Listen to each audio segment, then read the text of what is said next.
Bonjour à tous et bienvenue dans cette vidéo. Nous sommes super heureux de vous retrouver à l'occasion de cette nouvelle vidéo qui va nous permettre de revenir sur une question qui est quand même au cœur des questionnements autour des événements qui se déroulent dans Hogwarts Legacy et qui forcément vont avoir un impact sur la suite puisque vous savez qu'un deuxième volet a d'ores et déjà été annoncé et c'était quelque chose de relativement prévisible vu le carton du premier.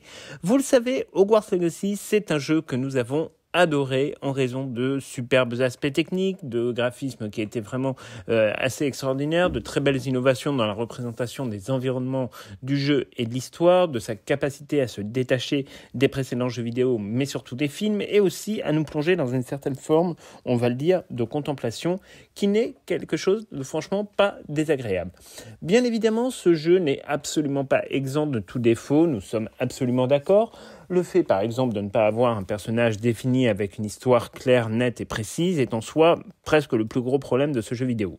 On peut en effet se dire que cela permet à chaque joueur, certes, de définir son personnage et de se sentir plus inclus dans la démarche du jeu en vivant sa propre expérience à Poudlard, ce qui était effectivement aussi une promesse du jeu, mais quelque part, c'est quand même problématique. Et là, vous nous voyez forcément venir, nous en avons parlé déjà dans de nombreuses vidéos, nous avons tout de même beaucoup de mal avec le dénouement de ce premier volet de Hogwarts Legacy, dans la mesure où cette bataille, qui se déroule donc dans les cavernes de Poudlard, est pour le moins quelque chose de particulièrement, on va dire, étonnant et un dénouement qui était assez peu attendu. Alors, attention.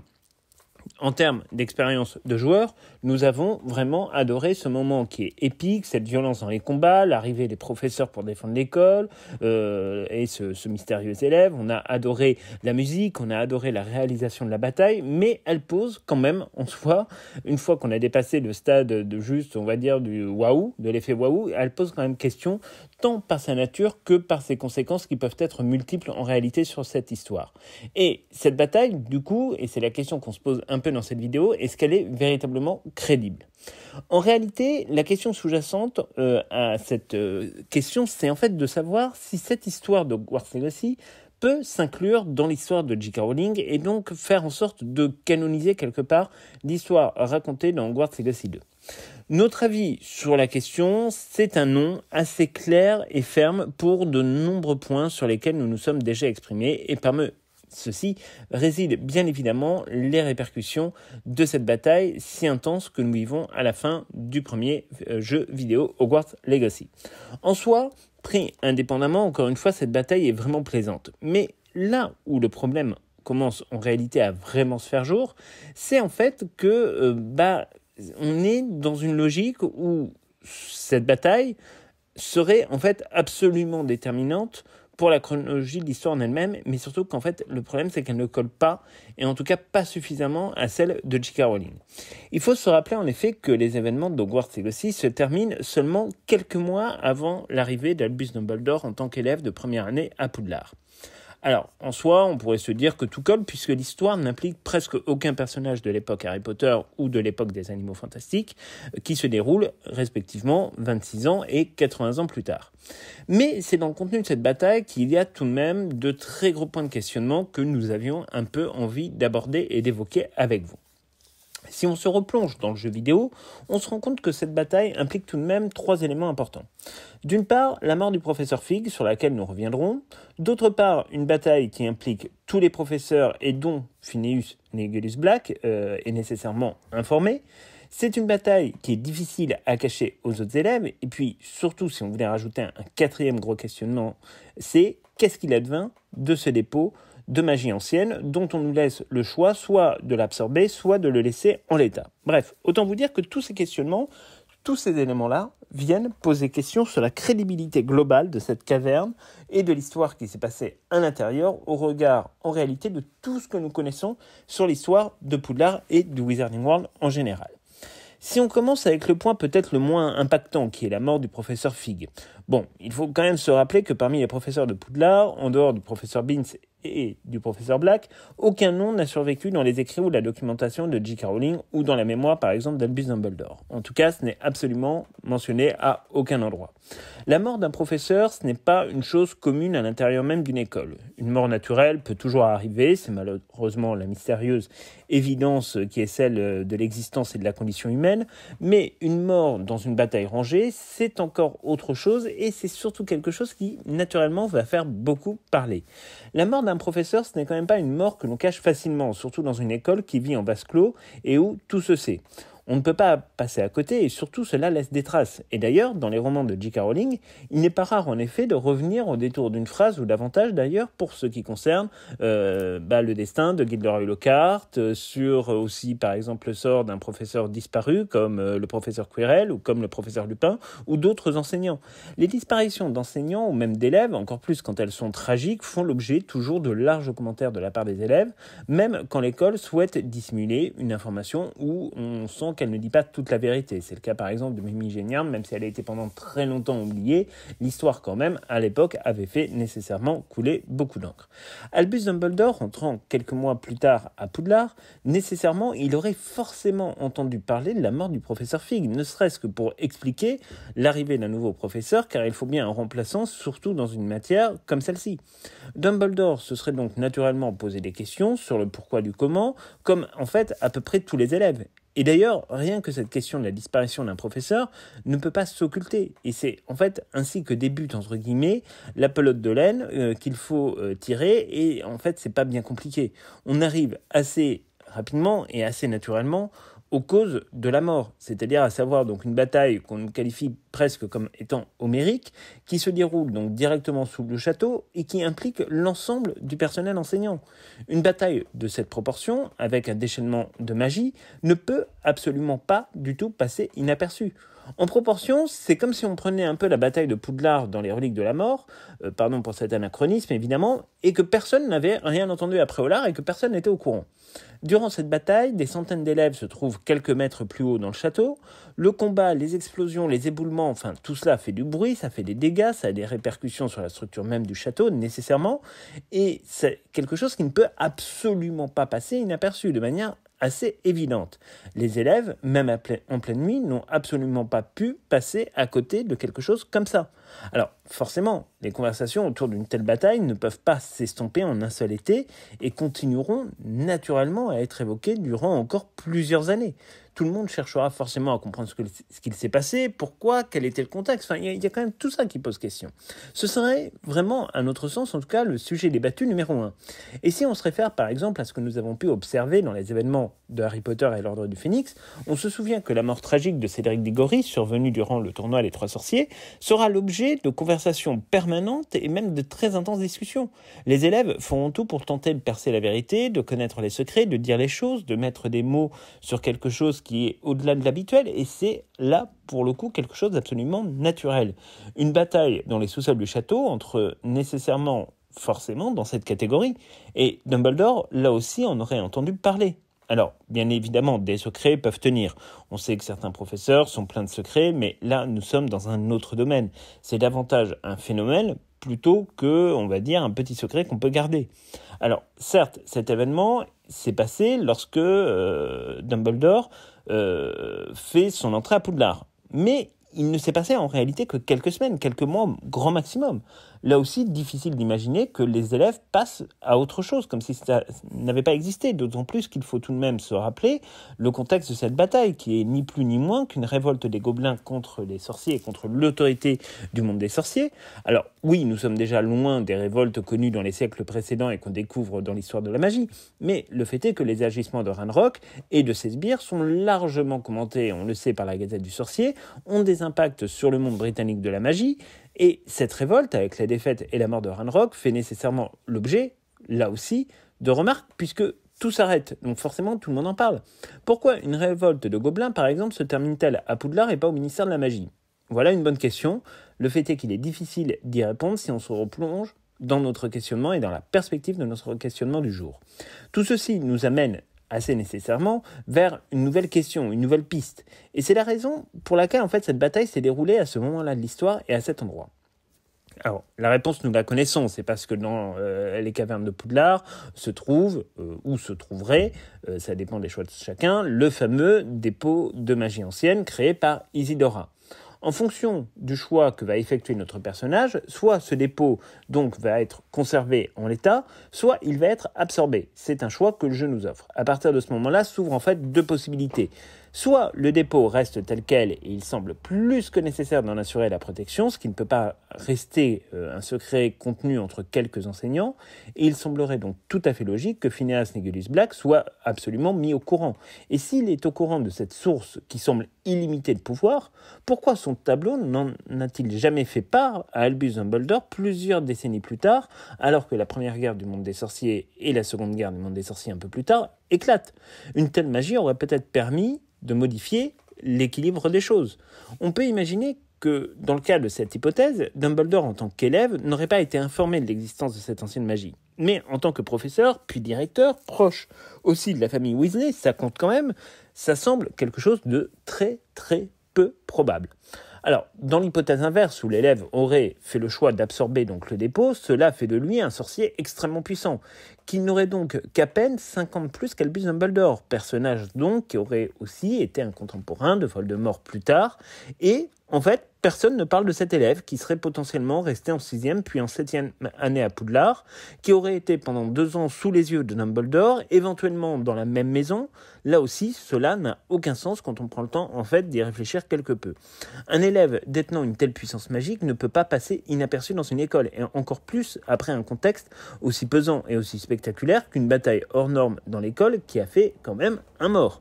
Dans tous les cas, ce dépôt de magie ancienne, dont la nature finit toujours par nous échapper de manière assez exacte, aurait dû attirer la curiosité intellectuelle d'Albus Dumbledore, dont on sait que l'esprit prodigieux a pu parfois nourrir des rêves de puissance, de gloire et de conquête. Cela voudrait dire qu'en un siècle, 4 sorciers comme Albus Dumbledore, Gellert Grindelwald, qui n'était certes pas à Poudlard mais quand même, Tom Jedusor et Harry Potter seraient donc passés totalement à côté de cette source illimitée de pouvoir qui était sous leurs yeux. Enfin, franchement, là aussi ça pose question. Alors, on pourrait aussi se poser une autre question, qui est celle de Bathilda Tour-de-Sac dans tout ça, dont on sait qu'elle est l'auteur d'un ouvrage de référence absolue sur l'histoire de Poudlard. Cela veut dire qu'elle serait donc passée, elle aussi, à côté de toute cette histoire, elle n'aurait eu aucun témoignage. Bon, ce n'est encore une fois que très peu crédible si on regarde vraiment les choses en face. Bathilda Tour-de-Sac fait partie des plus grands spécialistes de Poudlard et plus largement de l'histoire du monde magique. Et elle serait donc passée à côté d'autants d'événements, c'est-à-dire qu'elle serait passée à côté d'une révolte des gobelins, elle serait passée à côté de la bataille des cavernes, enfin, ça fait quand même beaucoup. Alors, même si on se disait, entre nous, qu'elle avait pu ne jamais entendre parler de l'histoire de la bataille des cavernes de Poudlard, ce qui, bon, nous semble particulièrement improbable, mais admettons cette possibilité, nous avons les idées assez larges. Il ne faut pas oublier quand même non plus que Bathilda Tour-de-Sac, c'est aussi et surtout une historienne de la magie, bien au-delà de la simple question de Poudlard. Et donc le rôle joué par les 4 gardiens dans les campagnes environnantes lors d'un épisode de sécheresse ou de famine, l'histoire d'Isidora, qui disparaît elle aussi dans des conditions pour le moins mystérieuses, et tout cela sans laisser de traces, enfin, toute cette partie-là aurait été complètement loupée et oubliée par Bathilda Tour-de-Sac et n'aurait jamais été mentionnée dans aucun livre et n'aurait jamais été rapportée. Enfin, ça fait quand même beaucoup de bévues et de loupés. Après, l'histoire, on le sait, c'est toujours garder ses secrets. Parfois, c'est une certitude. Mais cela demeure quand même pour nous quelque chose de très étonnant. Alors, on aurait pu penser que la création de ce réceptacle, les aménagements autour de Poudlard et à l'intérieur même, auraient pu être transmis par le biais d'une légende. Là, en l'occurrence, nous ne sommes même pas au stade de légende. Pourtant, les gardiens ont laissé dans les environs de Poudlard des bâtiments qui sont quand même relativement gigantesques, qui sont là depuis plusieurs centaines d'années, et on imagine difficilement que ces derniers disparaissent en l'espace de quelques mois et que l'historienne de la magie ne s'y soit jamais intéressée. Bref, vous l'aurez compris, là aussi, ça coince quand même beaucoup dans ce sens. La légende de la Chambre des Secrets, si on prend ne serait-ce que cet exemple-là, qui remonte à une date bien antérieure et même très antérieure à l'histoire des gardiens, a bien traversé les siècles par le biais de la tradition et de la transmission orale, puis de la transmission écrite. Il est étonnant quand même qu'une légende de plus de 1000 ans traverse l'histoire et que cela ne soit pas le cas dans l'histoire qui nous occupe aujourd'hui et dans les événements d'Hogwarts Legacy, qui est quand même nettement plus contemporaine. Nous ne pouvons pas dire qu'il n'y a aucune chance que cela soit le cas, mais ça demeure quand même une sacrée forme de surprise pour nous et un étonnement quand même, vous l'aurez compris, qui est assez vif. Alors, on pourrait trouver en soi encore 1000 arguments sur ce sujet, y compris le fait que ces élèves qui débarquent à Poudlard à un âge plus avancé que les autres auraient dû laisser une trace du fait de l'anomalie que cela constitue. Mais là encore, on n'a absolument rien. Isidora, comme notre personnage d'ailleurs, n'auront laissé absolument aucune trace nulle part et en aucun endroit dans l'histoire de Poudlard. Pourtant, une simple exploration autour du château ou dans les registres aurait pu permettre effectivement de se renseigner. Bref, il existe tout de même beaucoup d'incohérences entre l'histoire officielle et le fait d'assister à des choses qui ont déjà eu à plusieurs reprises des répercussions en cascade dans l'histoire du monde magique. En soi, la bataille des cavernes est encore une fois une séquence du jeu qui est franchement haletante et passionnante, comme la quête des gardiens d'ailleurs, mais le problème c'est que tout cela ne s'inscrit franchement pas du tout de manière claire dans un univers réaliste par rapport à l'épaisse documentation fournie par J.K. Rowling, et c'est peut-être au final le plus gros reproche que nous pourrions faire au jeu. C'est le reproche en fait d'être allé peut-être un peu trop loin dans le délire, sans tenir compte des impacts et des conséquences que cela pourrait avoir sur une chronologie qui est beaucoup trop proche de celle que nous ne connaissons déjà que trop bien, à la fois dans la vie de Dumbledore, puis ensuite dans les Animaux Fantastiques ou Harry Potter. Comment imaginer que dans une école où il se serait passé des événements pareils, dans une temporalité pareille, l'attention de nombreux élèves se porte davantage par exemple sur les actes commis par Perceval Dumbledore sur les 3 jeunes Moldus, plutôt que sur une bataille aussi titanesque. On se rappelle évidemment que les événements survenus autour de l'attaque perpétrée par Perceval Dumbledore ont malheureusement débouché sur un harcèlement assez prononcé vis-à-vis d'Albus Dumbledore quand il était élève à Poudlard. Ce sujet ayant fait la une d'ailleurs à plusieurs reprises de la Gazette des Sorciers. Que l'attaque d'un sorcier sur 3 Moldus fasse la une en soi n'a rien d'étonnant, mais que cela prenne le pas sur la fin d'une révolte des gobelins, sur une bataille rangée à Poudlard, sur la mort d'un professeur, etc., c'est quand même quelque chose de relativement peu probable, et en tous les cas, ce ne serait pas pour nous, de manière assez évidente, le premier sujet de conversation des élèves. Bref, vous l'aurez compris, nous sommes quand même extraordinairement sceptiques, surtout compte tenu de la curiosité naturelle qui est celle d'Albus Dumbledore, qui se serait forcément penché sur cette question soit lors de son adolescence, soit lors de sa période avec Gellert Grindelwald durant sa longue carrière professorale ou même directorale. Encore une fois, le lien qu'il entretient avec Phineas Négulus Black dans le bureau du directeur de Poudlard est un lien qui est intéressant dans la mesure où on sait que même si les deux personnages ne s'apprécient pas et n'ont pas du tout la même manière de percevoir les choses, on sait quand même que de nombreuses discussions ont lieu entre le portrait de l'ancien directeur et Dumbledore durant la Seconde Guerre du monde des sorciers. Ce qui, on ne peut pas dire que là-dessus, on est sur quelque chose d'assez...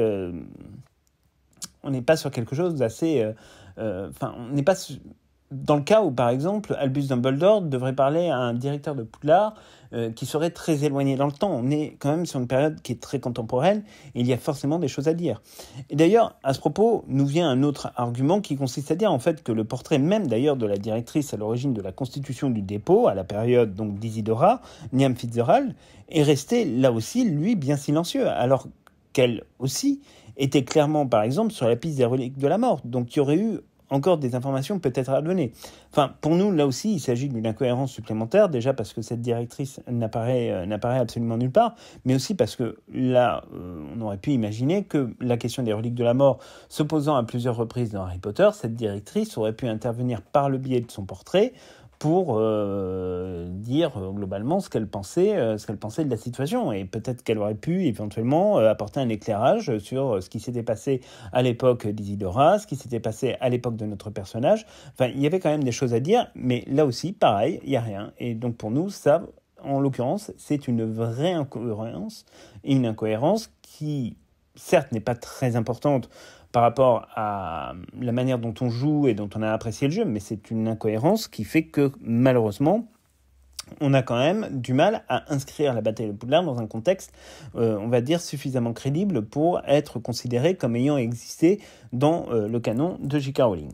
Alors, en soi, évidemment, ce n'est rien de très grave, bien entendu. Il faut prendre le jeu pour ce qu'il est, c'est-à-dire un super divertissement, mais qui, malheureusement, n'arrive pas à s'inscrire dans la bonne timeline et qui est donc, en fait, quelque chose d'une timeline différente. Alors, c'est un défaut dont on espère que le second épisode devra réussir à combler d'une manière ou d'une autre les différentes incohérences et autres.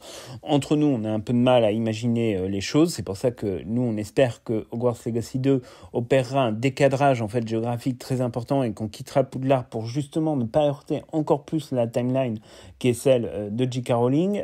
Donc nous, on espérait vraiment que soit on change directement de personnage, on a une histoire avec un personnage qui est imposé, on arrête avec l'idée d'un personnage qui n'existe pas, enfin soit on interprète un personnage qui existe, soit sinon on passe directement à autre chose et on revient entre guillemets dans le canon de l'histoire et pour nous ça aurait beaucoup plus de cohérence parce que c'est vrai que c'est quand même dommage de terminer le jeu sur une note absolument extraordinaire d'un point de vue de la réalisation et d'un point de vue du jeu, la musique, etc. Enfin tout ça est extraordinairement épique. Mais ce qui est dommage, c'est de terminer en fait sur une incohérence. Pour nous, ça c'est le truc qui est un peu dommage parce que ils ont choisi de se coller un petit peu trop aux événements que nous connaissons dans Harry Potter et les reliques de la mort quand on suit l'arrivée d'Albus Dumbledore à Poudlard avec Elphias Doge, etc. Enfin, si vous voulez, c'est pas comme si cette histoire-là, on ne la connaissait pas et comme si ces dates-là étaient inconnues. Là, on est vraiment beaucoup trop proche de l'événement, donc pour nous, c'était l'un des plus gros défauts du jeu. Maintenant, après, c'est quelque chose qui n'est pas très important, mais ça nous semblait intéressant de remettre cette bataille des cavernes dans un contexte historique par rapport à l'histoire du monde magique telle que nous la connaissons et de voir éventuellement quelles seraient les pistes pour y remédier dans un second volet. On vous parlait donc de décalage géographique, peut-être en allant dans une autre école, ou alors complètement changer de personnage, changer de temps et repartir sur une autre histoire. Là aussi, ça reste quelque chose qui nous semble représenter une opportunité assez intéressante pour la suite de la franchise en jeu vidéo. Donc voilà, c'est tout pour cette vidéo. On espère vraiment qu'elle vous aura plu. Nous, c'est vraiment un sujet qu'on a pris du plaisir à aborder parce que ça nous trottait depuis un petit moment dans la tête. Depuis qu'on a fini le jeu, ça nous trottait dans la tête cette histoire de bataille des cavernes. Encore une fois, séquence très bien réussie, mais séquence malheureusement qui ne rentre pas du tout dans la bonne logique. Donc c'était pour cette vidéo et on se retrouve très bientôt pour plein de nouvelles aventures. Mais d'ici là, on vous attend évidemment dans les commentaires pour que vous nous disiez ce que vous pensez de cette bataille et si vous considérez effectivement qu'elle peut s'inscrire dans la timeline, parce que peut-être qu'il y a des choses auxquelles nous n'avons pas pensé. Donc on vous souhaite à tous et à toutes une très bonne fin de semaine et on se retrouve donc très bientôt pour plein de nouvelles aventures.